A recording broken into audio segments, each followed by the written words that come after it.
Well, there it is, WTiiWarcraft here. Welcome to the Tales from the Smithy, Blizzard article, blizzard.com, Reforging the Humans.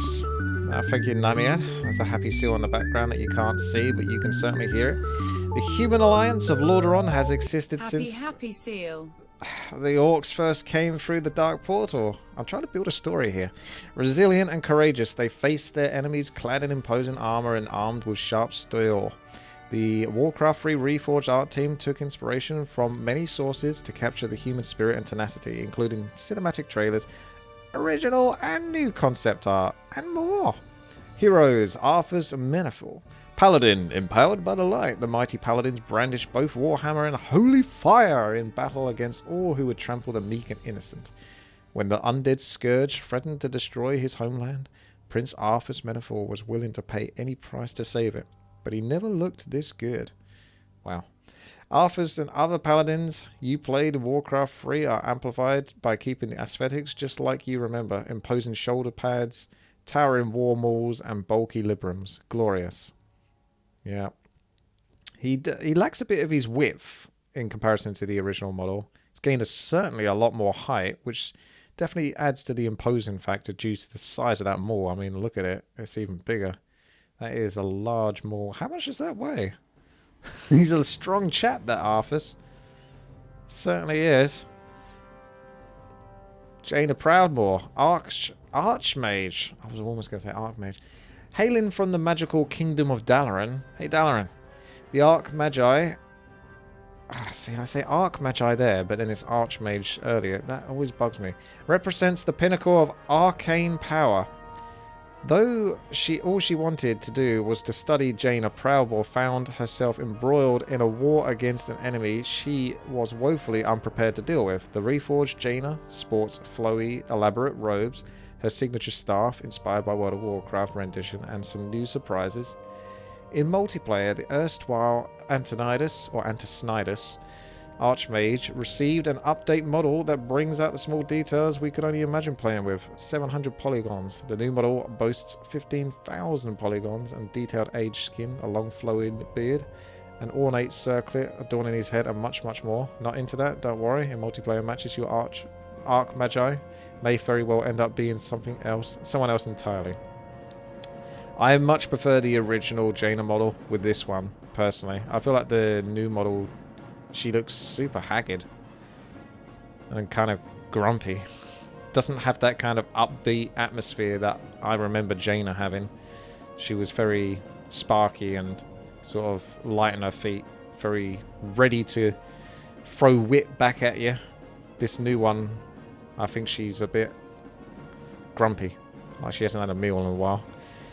Muradin Bronzebeard, Mountain King.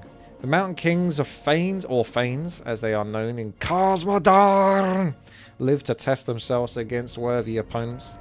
A founding member of the Explorers League, Muradin Bronzebeard went to Northrend searching for Frostmourne, a mythical rune blade with a terrifying history. Muradin's imposing beard and distinct helm are heavily inspired by his Heroes of the Storm rendition.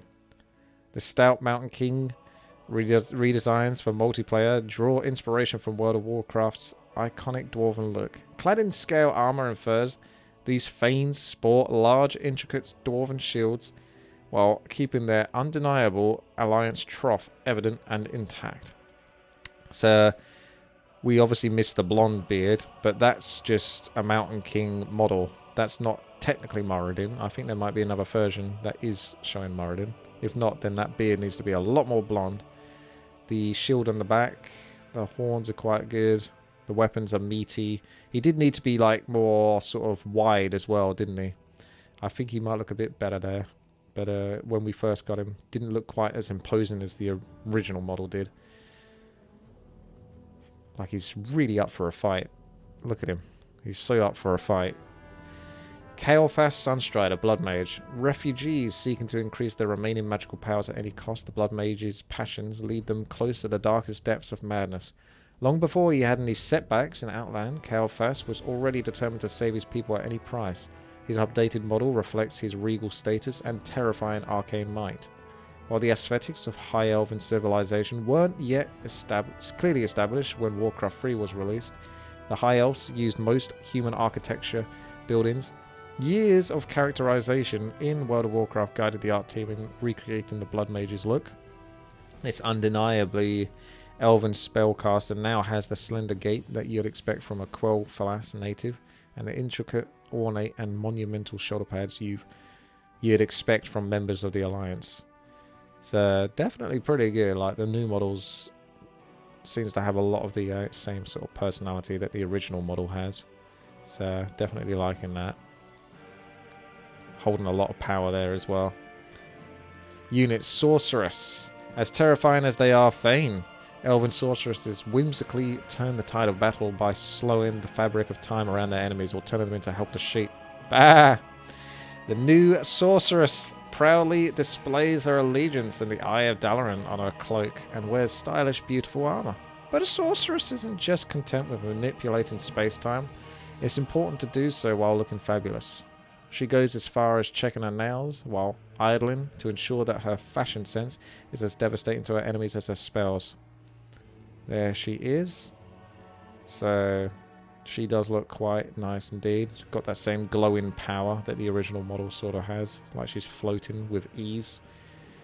She has had a downgrade, but that's fine. Because you can be a woman of all shapes and sizes, and it's fine. No one really cares, as long as you're a nice person. Right, boys? Mortar Team. The fearless dwarven Mortar Teams are masters of explosive devices, and they all share a common passion. Pounding fortified enemy emplacements into dust. To reforge the Mortar Team, the developers looked at concept art that was drawn by Samwise Didier for the original release of Warcraft 3. These concepts showcase that the Mortar Team was supposed to look like a crack commando unit specialized in demolitions, and the new model can finally bring that concept art to life, from the thick mortar shells to heavy artillery pieces and safety equipment. I'd say these two models look like very similar, really, in terms of the aspects. I don't know what the differences were from the artwork to indicate that they are looking much more like they should do, but there's more personality in the new ones, I think. Although the original ones are really cool. I love the original ones, obviously, but at least they got a cool style to them, those dwarfs. Like a thick beard, orange, but the other guy's got sort of ponytail, sort of almost pulling his hair up and back. They do look quite rascally. Griffin Rider. The Wild Hammer clan of Airy Peak, armed with lightning-powered storm hammers, ride proud and implacable griffins into battle and still fear in the Alliance's enemies. While the mount half of the original model was much more prominent in order to keep its unambiguous on the unambiguous. Oh my goodness! On a chaotic battlefield, the reforged Griffin Rider affords much more detail on the dwarf.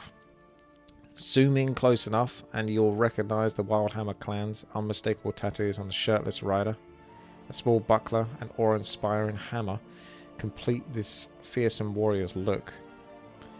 So the new model is a little bit sort of bigger and wider, but in the same way doesn't have so much of the same silhouette, I feel, as the original. It's hard to describe. But I'm worried about that because it's a similar deal to like the Frostworm, where it almost looks massive, but at the same time it doesn't look anywhere near as stand out as the original does, despite the original in a way being smaller. It's kind of hard to describe. Like, it's bigger and it's smaller at the same time. It's like thinner, but takes up more space. It's really hard to describe that. It's a cool take though on the Griffin, I'll give them that. We hope that you enjoyed this look at the humans. Join us soon for the next installment of the series, where we'll be giving you a closer glimpse at the Reforged Orcs. Stay tuned for that one. I'll see you guys later.